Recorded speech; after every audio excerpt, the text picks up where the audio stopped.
And now, it's time for the Well-Read Llama with your host, author Erin Mifflin. Hello, listeners. Can you believe it's the end of September? It definitely feels like we're on the downward slope of the year with the holidays getting closer every day. I'm excited to talk to today's guest. Kate Angelo is a Southwest Missouri author, and she has a brand new romantic suspense release that she is going to tell us all about. Kate also works in several ministries with her husband, Jerry, and she has a real heart to help others, as you'll be able to tell as we talk today. Before we begin, I'd appreciate it if you would take a moment to follow me on social media. You can follow me on Facebook or Instagram at author Erin Mifflin. That way you'll be the first to know any news from my own writing journey, as well as some exciting personal news coming up soon. I'd really like to share it with you, so hop on over and click follow. Now let's bring in our guest. Hello, Kate, and welcome. Hey, how's it going? Thank you so much for having me. I am so looking forward to our talk today. Yes, and your book, Girl Lost, just released, and it's the first story in your new King Legacy series. Can you tell us about the story? Yes, this story is a romantic suspense thriller, as I like to call it, because it has all the elements of a romance plus a suspense with a mystery and a thriller edge to it as well. Girl Lost specifically is a story about a hero and heroine, Luna and Corbin, who were dating whenever they were younger. They had a teenage pregnancy and they put the baby up for adoption. And Luna, the mother, put the baby up for adoption, and she didn't really want to because she really thought she was going to have a family with the father, Corbin, and they were just going to, live this happily ever after life. But Corbin had this internal fear that he was going to become a lot like his father. And so he, kind of said, I can't do this. And he wanted to walk away. And so he walked away from the baby, the pregnancy, and everything, which just devastated her. And she ended up putting the baby up for adoption. So the story really is coming from a place of they haven't seen each other for, almost, I think it's 18 years or something. They haven't seen each other. And she comes back to the small town because she wants to find the daughter that she put up for adoption. And she's been in the CIA and military intelligence all this time. And so she's just disappeared and no one's been able to find her. And so this is her coming back to the last place that she wants to be. So that's kind of how the book starts. Now, I got to read an early copy of the book, and I really enjoyed it. It's not my usual genre, but especially if it's written by someone that I know, I like to get in there and read it. And I really enjoyed it. And I mentioned in my review of the book that I kind of got chills as I was reading, and I realized where the series title came from, because as I was reading the first half of the book, I was like, why is this called the King Legacy series? And then when I found it, I was like, oh. And so without giving anything away, I wanted to ask, did you specifically place that in the middle for readers to catch? I don't think so. So I know it just kind of worked out that way. And actually, I had the title for the book as I was writing it, even before I had fully written the whole manuscript. And I didn't realize all the ways that the title was going to come into place. And the same with the King Legacy. I really had no series title at all. I was just like, maybe it would be this. And I didn't know. And so my publisher kind of helped me work that out and came up with the King Legacy. And I was like, oh, yes, it's perfect. But it was already in the middle of the book at that point. So sort of like they pulled it out. But as far as the Girl Lost title, it is apt in so many ways because Luna comes to the page and she doesn't know it, but she's completely lost. And she's trying to find her daughter that she put up for adoption, which is, what people would assume is the girl lost. But then there's all these other people that come along, even this one side character who's only in there for a few minutes. Her name is Liv. Or for a few minutes, for a few pages, So she's in there and she's kind of lost too. And Luna gives her these words of wisdom. And so all these people are lost. And I thought the title just fit, after I finished the book, I was like, it really, I can't believe how many facets it covers. So it just became amazing. Yeah, it's really cool when it works out that way. And you can kind of see, and at least for me, I always feel like, oh, wow, God was really like directing all these little steps and I didn't even realize it. Exactly. I didn't even think about it until the very end. I think I kind of knew that I wanted the parable to follow the parable, but I didn't realize how until the very end of the book how it was all going to tie together. And that's kind of how I end up writing anyway, is just letting the Lord lead me through the story. And I have my plan of where I think it's going to go, and then it kind of starts to become layered and go all these different directions that I hadn't expected. Yes. And I thought your characters were very well developed, and I know that's the mark of a good writer, but I also wondered if you felt a personal connection to them from your own background in foster care. So for people who don't know me very well, I aged out of the foster care system in Missouri, meaning when I turned 18, it's kind of released to go off on my own. And I felt a lot of connections with the characters, maybe not realizing it as I pitched this to the publisher to write it. I felt like as I was writing, though, I could deeply connect with them in so many different ways, more than just one or two ways. There's like little pieces of me in each of the characters. And so, even one example is the fact that you kind of feel lost and you don't really know who you are. That's something that I felt very strongly with young adults, is they're still trying to figure out who they are and where they're going to be and how, who they're going to grow up to be. And they're still trying to find their way in this world.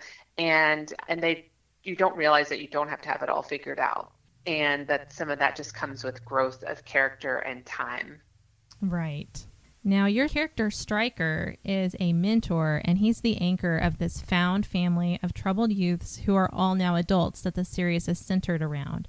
Was there anyone in your life who was a mentor to you as a teenager? So I was thinking about this question because it's come up a few times, and I know that there was one specific person that I really say planted the seeds in my heart to that I would later become a Christian.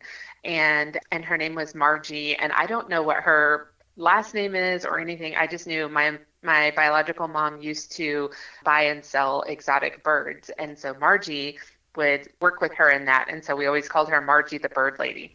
And she planted these seeds in me of Christ and faith and church, and I felt like I was never good enough for whatever being a Christian really meant in my mind at the time, but she planted those seeds. But now I see that God has placed what I call spiritual parents and spiritual mentors, that he places those in my life at various different times and with multiple people. So not just Margie the Bird Lady, but people that he strategically placed there to mentor me at a certain season in my life.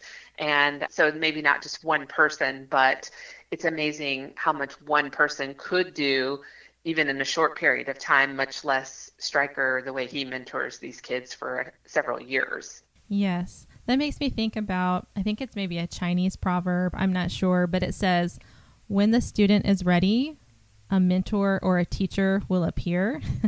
Mm-hmm. And it's just the way that God sometimes works in our lives, even things that we might not know we're being prepared for, but then we get to that point, and then God has someone there who's going to help us along the way and help us with what we need. Yeah, absolutely. I love that.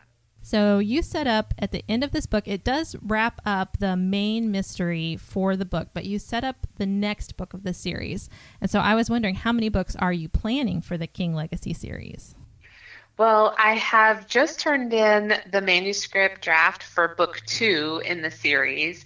And if all goes well, if people really are enjoying the series, I think there will be at least 3 books in the series. I think that would be really good to kind of continue and show everything. And the next book, you'll see 2 of the characters, Blade and Tori, and they kind of set out to solve some crimes together. And it ends up becoming like this big tangled mess that they weren't really prepared for. And so it's pretty interesting. And you get to see a lot more of Stryker. And I know a lot of people have asked me, are they going to learn more about Corbin's father? And they learn a little bit more about his father in this book as well. That's very exciting. So something to look forward to for sure. Yeah. Have you always wanted to be an author? Yes and no. When I was younger, I always wanted to be, I loved reading and writing. And it's kind of weird. It was kind of funny. I realized this a couple of years ago. I had totally forgotten this, but when I was little, I used to, I don't know if you ever did this, but you can fold a piece of paper in half and you can curl one edge of it, like one of the ends of it, and you can lay it on a table and it'll be propped up like a typewriter, and if you type on it, it'll make like little typing noises. Oh, yeah. So I used to make little typewriters like that and pretend that I was a writer and tell myself stories out loud. And so I don't think I really knew that I could do that as a career, and maybe didn't have encouragement, but really, it's my husband really led me into, he sparked that because we have a testimony book that we wrote called Forsaken. And that was really I think that really ignited within me the desire to go back to what I loved and what I wanted to do, which was write fiction. That's really cool. And as a suspense writer, where do you get your story ideas? All over the place, actually.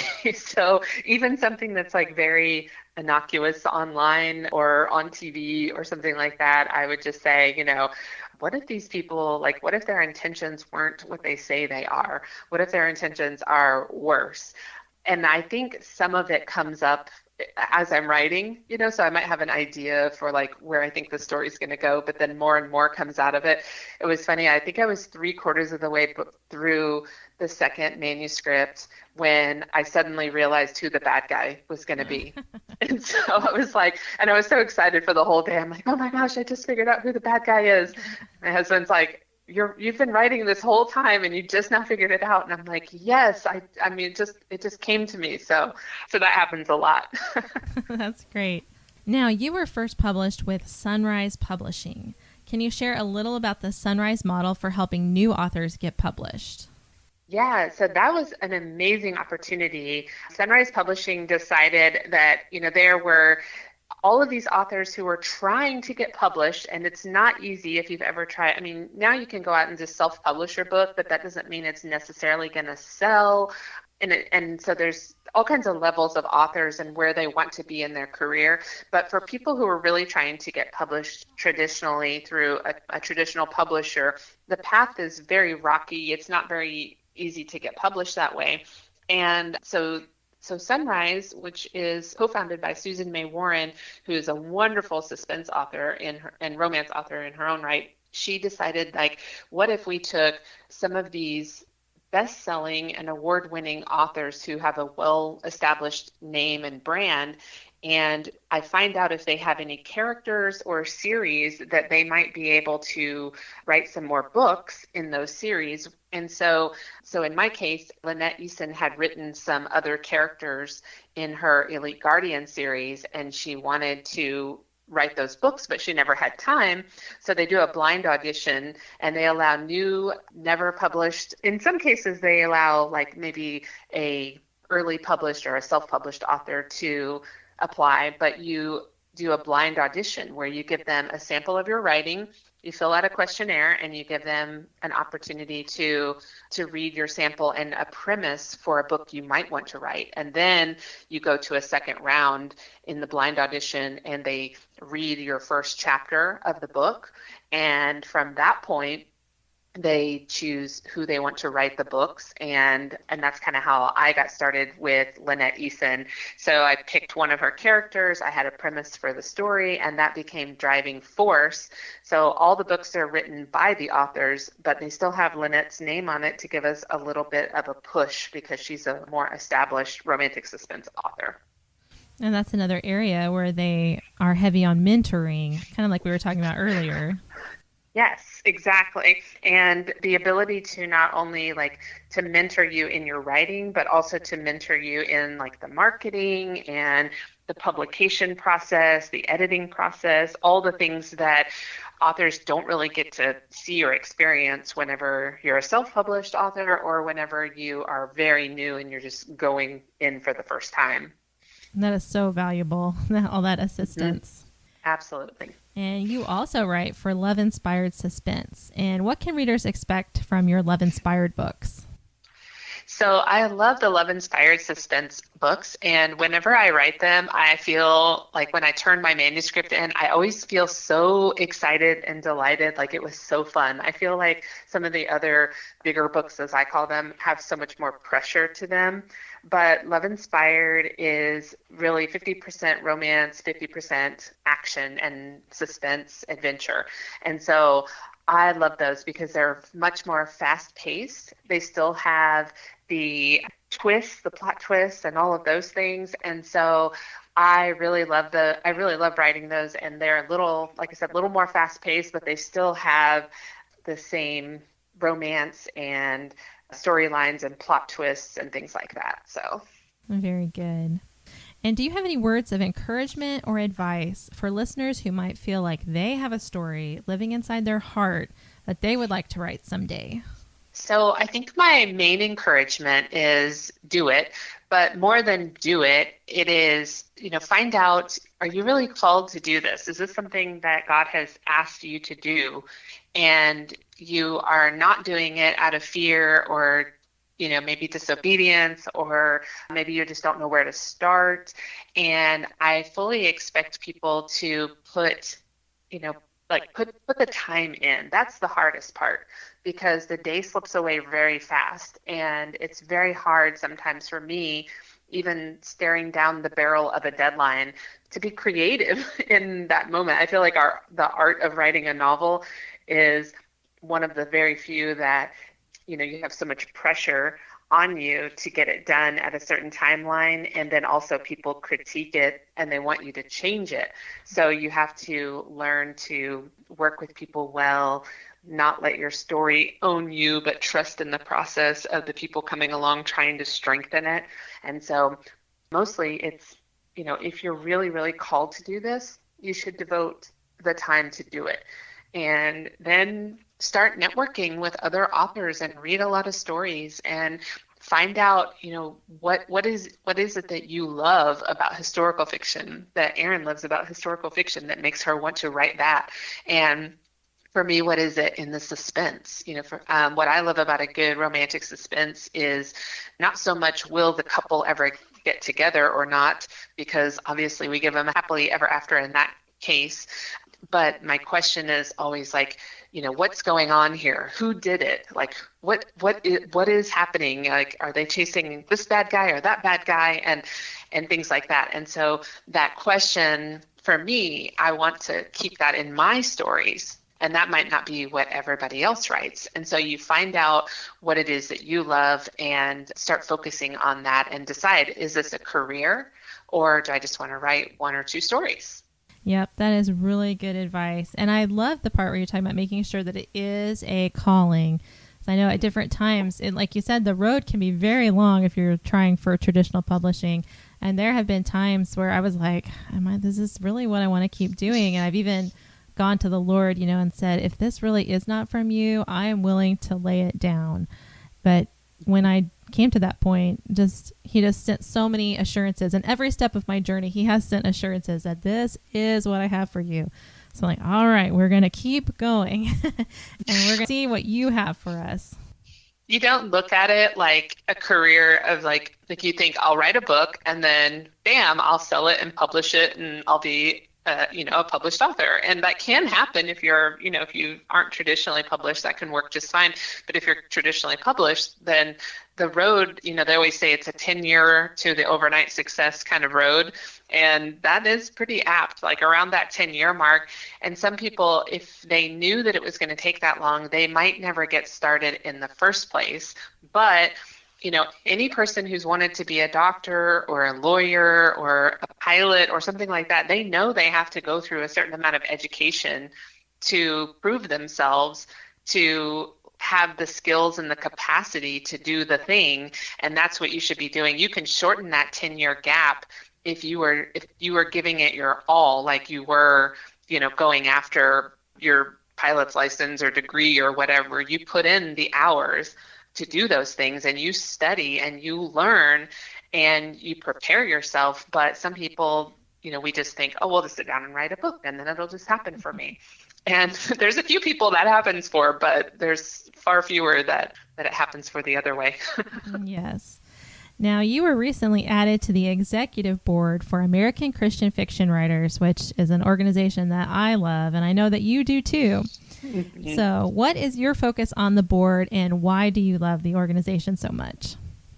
Yes, so that's a big question, I guess, a big question. So I love the organization because the goal of ACFW is to help authors tell their stories and get published and to equip them and educate them with the tools and information they need to be able to publish, and then also to connect them with editors and agents should they want to be traditionally published. And if they want to be indie published, it's to connect them with the people that can support them in that as well. And so I love that because my heart is teaching and helping other people, especially in this area. So I just love an opportunity to share my expertise with writers any way that I can. And that's what ACFW, the American Christian Fiction Writers, is all about. I love the conference. I love the connectivity, and I love that there's just a community of people that will support you along the way. My focus on the board really is coming in and looking at how everything has been going for 25 years, and are there any things that we can do to improve and to grow, especially in the areas of technology. How can we leverage all the new things that are happening that have changed in the last 25 years to continue that growth that ACFW has been seeing, the upward trajectory of that as well. Well, very good. And we know we just recently had the conference here close to where you and I live. That was such a good experience. And so that was a lot of fun to have it here. Yeah, I was really excited when they chose that we would have it in Springfield, Missouri. And I was like, oh, it's an opportunity to show everybody how much I love my own town. Yes. Now, you and your husband are very active in several ministries, and I wanted to make sure that you have the chance now to share about them with our listeners in case there's anything that they would like to know about with them.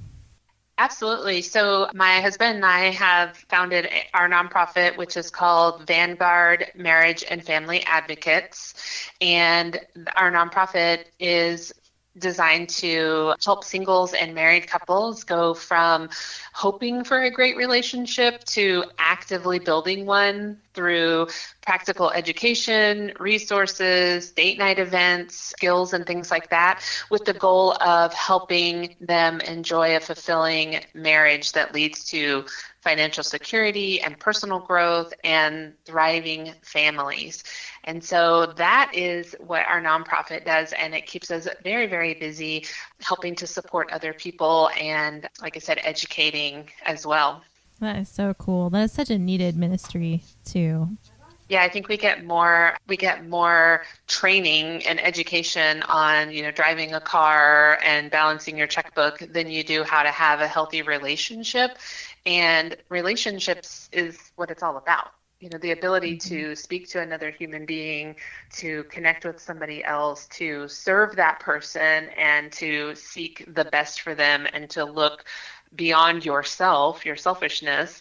Those are all skills that we can't really teach. So it's very much needed. I think it's been needed all throughout history, but as we've moved away from, having families that were a little tribe living, together, into our current more and more isolated world, we start to lose that skill. And so we really focus on helping people build those skills.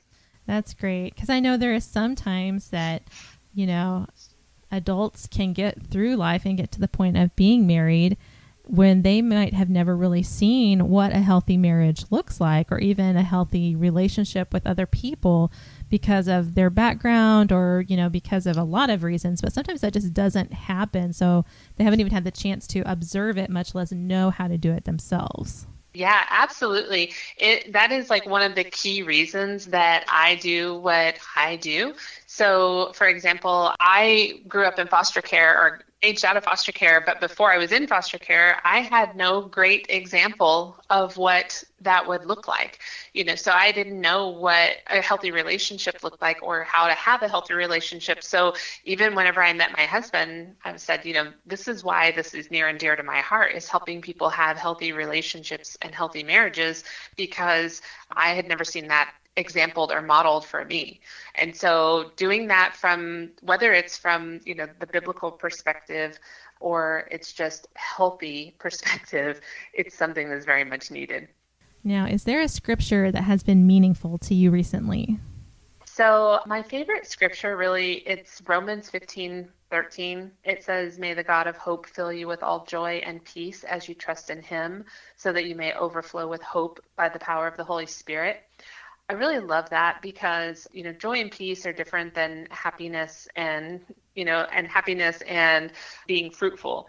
And it goes to show that, we know that it's through the Holy Spirit that I can have, hope, and that the peace and the joy comes even in the trials. So when things are difficult, when things don't go my way, if I get a rejection or, bad book reviews, or we have some tragedy that is near and dear to our heart and causes us a lot of pain, I can still have joy and peace because I'm trusting in God. And so I love that verse of Romans 15:13. That is a good one. Where can readers connect with you? So the best way to connect with me is my website, which is kateangelo.com. And my last name is Angel with an O. It's pretty easy. So kateangelo.com. And if you're interested in Girl Lost, I have on my website, on the book page, a book club, so people can grab it and have a little book club with Girl Lost. But not only that, there's a deleted scene that you can download absolutely for free. And that's even helpful to get to see my voice a little bit in the writing and see if you're interested in reading Girl Lost. Well, very cool. Listeners, please do go to kateangelo.com to learn more about Kate and her books. And if you'd like to be the first to know about who my next guest will be, please remember to follow me on social media at author Erin Mifflin, or visit my website, authorerinmifflin.com, to sign up for my monthly newsletter. I'd love to see you there. Until next time, happy reading! Join us next week for another episode of The Well-Read Llama with your host, author Erin Mifflin. If you'd like to find out more about author Erin Mifflin, visit her Facebook and Instagram accounts.